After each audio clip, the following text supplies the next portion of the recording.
Je suis très fier d'être Marseillais, d'être dans une génération qui écrit l'histoire de football français, surtout pour la ville de Marseille et les supporters. Comme vous avez vu maintenant, après 30 ans, quelle image ici avec tout le monde, c'est extraordinaire. Et moi, je suis très fier d'être membre de cette histoire de OM. Ah, il peut plus parler, le pauvre. Il plaît. J'avoue qu'on y croyait, mais je ne croyais pas que ça allait à tourner comme ça. Bonjour à tous. Le championnat est terminé, les transferts n'ont pas encore commencé et mon ami Bilal est en vacances. Donc, tout était mis en place pour que la chaîne prenne du repos. Mais on ne pouvait pas vous laisser comme ça pendant cette période. Alors on s'est dit pourquoi pas mettre en avant un peu l'histoire de l'Olympique de Marseille à travers les joueurs emblématiques, pas forcément les plus connus, mais ceux qui ont laissé une trace dans l'esprit des supporters. Et le meilleur moyen de commencer pour moi personnellement, c'est de commencer avec Dragan Stojkovic, qui était véritablement mon idole quand j'ai commencé à suivre l'Olympique de Marseille. Le mieux pour commencer, c'est peut-être de situer le contexte de cette saison 90-91, qui reste à mes yeux la plus grande saison de l'OM, dans le sens où c'était pour moi la meilleure équipe, en tout cas largement le meilleur effectif de l'Olympique de Marseille durant cette période-là. L'Olympique de Marseille sort d'une très belle saison 89-90 et aussi une saison très frustrante. Certes, il y a eu le titre de champion de France, mais il y a aussi la demi-finale contre le Benfica de Lisbonne, qui est à la fois une très belle performance, puisque c'est la première demi-finale de Ligue des Champions du club, mais aussi un souvenir amer d'élimination par la main de Vata. À ça, il faut également rajouter l'élimination en demi-finale de Coupe de France contre le Matra, qui a été une très grosse surprise, le Matra de Pascal Olmeta. Pascal Olmeta qui était acclamé par le public du Vélodrome alors qu'il n'était pas encore gardien de l'Olympique de Marseille, juste parce qu'il y avait des rumeurs comme quoi l'été prochain il arriverait à l'OM, et c'est d'ailleurs ce qui s'est passé. Une demi-finale perdue en l'absence de Moser et de Francescoli, qui ont été retenus par leur sélectionneur pour la préparation du mondial en Italie. Et justement, Francescoli s'apprête à quitter l'Olympique de Marseille à la fin de la saison 89-90. Et il faut donc lui trouver un remplaçant. Et c'est pour ça que Bernard Tapie se penche vers Dragan Stojkovic. Ce mondial en Italie était très particulier parce que la plupart des grandes stars ont échoué ou sont totalement passés à travers. On pense particulièrement aux trois Hollandais du Milan AC qui se sont fait sortir en huitième de finale. Le Brésil aussi, de Careca, se fait sortir en huitième de finale. Et même Maradona, qui va en finale, était sur une jambe et fait pas une belle Coupe du Monde. Évidemment, à part Mataos, les grosses stars ont échoué. Mais dans leur ombre, il y a eu des joueurs moins connus qui ont fait une très très belle Coupe du Monde. Enzo Scifo, Paul Gascogne, Roger Mila, bien sûr, les Italiens, Baggio et Schilacci, et surtout Dragan Stojkovic, qui était peut-être le meilleur joueur derrière Mataos de cette Coupe du Monde. C'est vraiment à partir des huitièmes qu'il a éclaboussé vraiment le monde de sa classe, en particulier avec ce match contre l'Espagne. Et en quart de finale, face à l'Argentine justement de Maradona, c'est là où on attendait le numéro 10 argentin. C'est le futur numéro 10 de l'Olympique de Marseille qui va rayonner durant cette rencontre. Malheureusement, ses partenaires n'arriveront pas à convertir ses offrandes. La Yougoslavie s'arrêtera en quart de finale de ce mondial italien, mais c'est vraiment un joueur qui était très très convoité à cette intersaison-là, et le Milan AC le voulait. Il expliquera lui-même que c'était une possibilité pour lui, mais finalement il a été convaincu par Tapie, qui s'est déplacé pour venir le ramener à l'OM.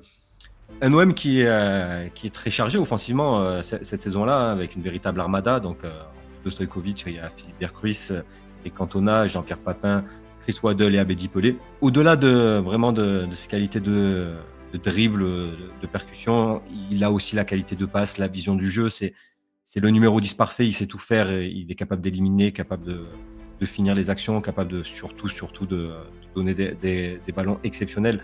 C'était un type de joueur qui n'existe plus vraiment aujourd'hui, et il faisait partie de cette catégorie-là de joueurs tellement au-dessus, qui faisait vibrer le stade à chacune de ses prises de balles, chacun de ses dribbles. Malheureusement, l'histoire de Stojkovic à l'OM, c'est l'histoire une histoire inaboutie, car il s'est blessé très très rapidement dans la saison. Et les blessures, ce sera son véritable talon d'Achille, à l'image de Ronaldo. On n'aura jamais vu vraiment la totale capacité de Stojkovic. Il reviendra en fin de saison. Et là, c'est la deuxième partie de la légende de Stojkovic à l'OM. C'est cette fameuse finale à Bari. La finale de Bari où Stojkovic revient à peine de blessure, mais le week-end d'avant, il fait un très très gros match contre Nice où il est titulaire. Donc tout le monde s'attend à le voir, surtout qu'en face, c'est l'Étoile Rouge de Belgrade. C'est ses anciens partenaires, qui est le club qu'il a quitté pour rejoindre l'Olympique de Marseille. Chaque personne présente ce jour-là s'est fait la même remarque. Pourquoi Stojkovic n'est pas titulaire? En face, ils avaient une peur bleue de Dragan, quoi. C'est-à-dire que de le mettre sur le terrain, déjà, c'était gagner 50% du match. Pixie leur faisait peur aussi, énormément, puisque c'était leur capitaine emblématique depuis des années. Et on l'a vu quand Stojkovic est rentré pendant la prolongation, ils ont été tétanisés de peur. S'il était rentré avant, je pense qu'on l'aurait gagné. Ce sera une très très grosse déception pour Stojkovic et pour l'Olympique de Marseille. La finale qu'on devait gagner, plus que 93, c'était celle de 91. On avait l'équipe pour, on avait sorti la meilleure équipe du monde. Ce choix de Goethals, vraiment, il ne sera pas digéré ni par les supporters, ni par Stojkovic lui-même. C'est ce qu'il avait dit dans une interview pour les 30 ans de la victoire en Ligue des Champions. Et mon problème, c'était que je n'ai pas joué. J'étais remplaçant, quoi. Même aujourd'hui, je pense qu'il a fait une erreur pour la finale contre l'Étoile Rouge. Après avoir été prêté pendant un an à l'Hellas Vérone, il revient en 92-93 pour une saison totalement blanche. On le reverra en 93-94 pour créer un duo extraordinaire avec Sonny Anderson. Et malheureusement, Stojkovic sera absent lors du match le plus important au Parc des Princes. On a fait match nul ce jour-là et l'absence de Stojkovic a énormément pesé. La carrière de Stojkovic à l'OM a finalement été très brève, mais intense, car elle a marqué tous les supporters qui l'ont vu jouer. Beaucoup disent que c'est le joueur le plus talentueux qui a été à l'Olympique de Marseille.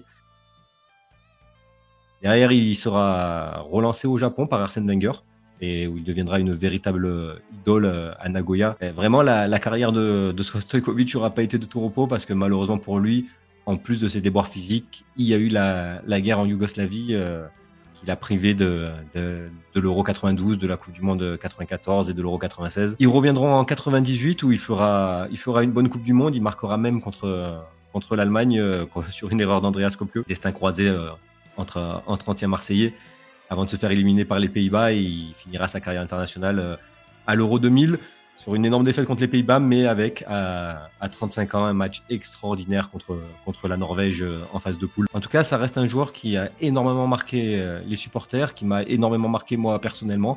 Et malgré le fait qu'au final, il n'ait fait que 2 demi-saisons à l'Olympique de Marseille, on se souviendra toujours de Dragan Stojkovic. Parce qu'avec lui, on avait un des meilleurs joueurs de son temps, un des meilleurs de son époque. Il faisait partie d'un quatuor de numéro 10 de la même génération, qui était extraordinaire et qui n'ont peut-être pas la renommée qu'ils auraient dû avoir avec Michael Laudrup, Enzo Scifo et Giorgi Hagi. Donc voilà, c'était l'histoire de Dragan Stojkovic à l'Olympique de Marseille.